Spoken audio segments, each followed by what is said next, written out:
Hello, magandang araw. So, simulan natin yung ating pag-aaral sa T-Beam o pagsosolve ng mga problem sa T-Beam sa review natin ng effective flange width codes, no? So, binigyan niya tayo ng code na paano mag-solve ng kanyang mga effective width, no?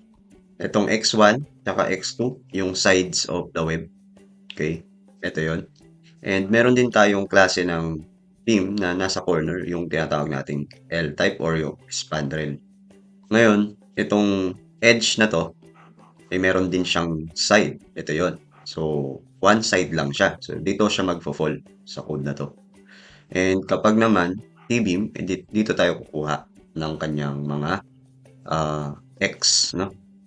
So, since we have 2X dito sa T-beam, nata-times 2 yung ating mga one side, no?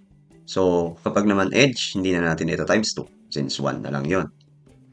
Ngayon, yung ating clear LN is yung tinatawag natin clear web side to side.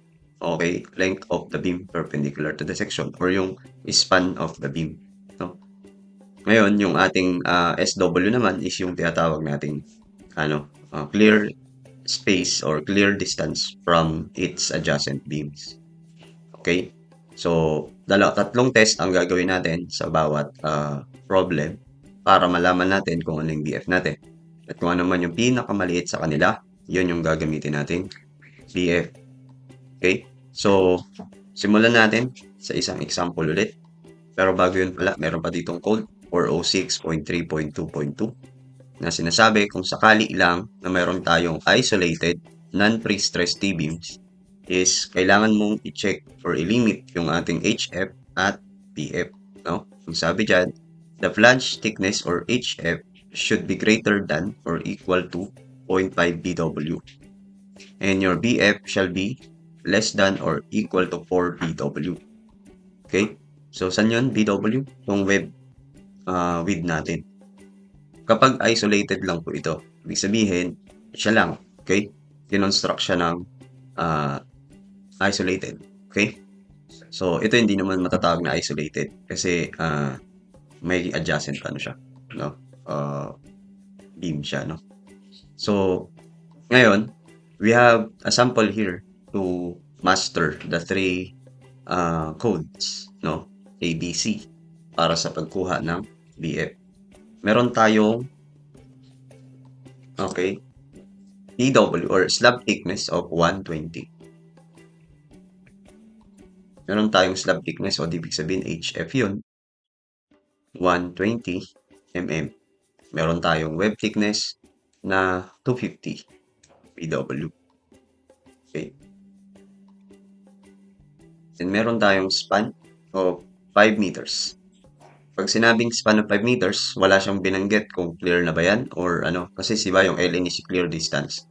Okay, lalo sa board exams, pag hindi binabanggit, yun na yun. Okay? So, LN, 5 meters or 5,000 mm. Okay? Okay? So, yung clear distance to adjacent beams is 3 meters. Yan yung SW natin.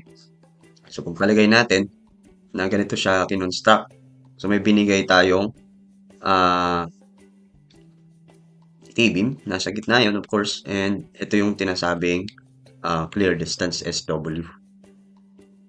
So, since sabi niya, okay, to adjacent beams is 3 meters, same lang yung SW1 tsaka SW2.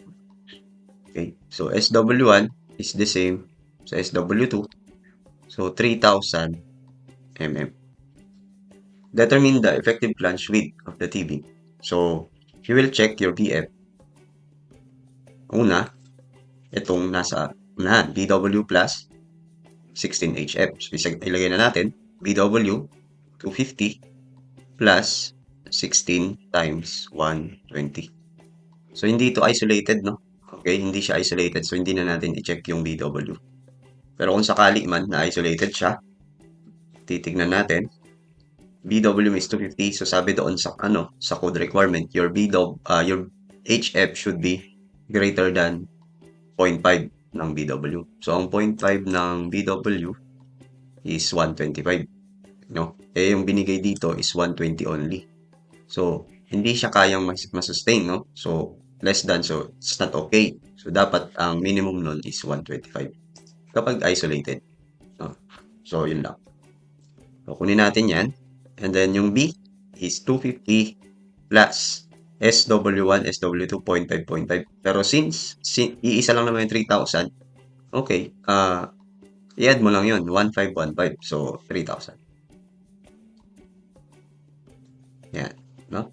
So, same lang po kasi. Then, C is 250 plus ln over 4. Or yung ln is 5,000 over 4. Yan. So, 250 plus 16 times 120 to 170. Yan. Through 3,000 to 50. Then, we have 250 plus 5,000 over 4. 1,500. So, meron na tayong BF. So, ito yung pinakamaliit natin na nakuha. Yan. So, your BF here is 1,500.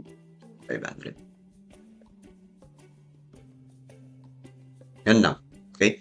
So, what if naman kung ang edge mo is we have 300? Bawa lang, no? Tapos gusto nating makuha yung magiging BF nito. Okay? With same parameters, no? Na sinabi sa problem, kunin natin kapag is bounded para kumpleto yung ating sample. So, gagamitin natin yung edge requirements natin. So, we have BW plus this time 6 HF. Ang HF natin is 120. Next, BW plus 0.5 ng SW. Ang SW this time ng edge na to is ito lang. So, 3,000. So, 3,000, 0.5 times 3,000. Okay? And then, lastly, 250 plus yung ln is the same with 5,000 over 12. Okay? So, check natin. So, we have 250 plus 6 times HF, 970. While, yung ating pangalawa, 250 plus 0.5 times 3,000. 1,750. And, you have 250 plus 5,000 over 12. Yan, we have 666.67. Yan. So, ito yung ating mag-govern na sagot. Yan. Or you will say that 667. Okay, pwede naman yun. Or 670, no? So, we round up na lang natin. BFF is equal to 670. Okay. mm. So, yan. Para sa edge and interior flange width natin. Effective flange width. So, tundan natin yung next part of the video para naman sa isang example. Bagong example. Yan. Ito. So, thank you po. Let's go!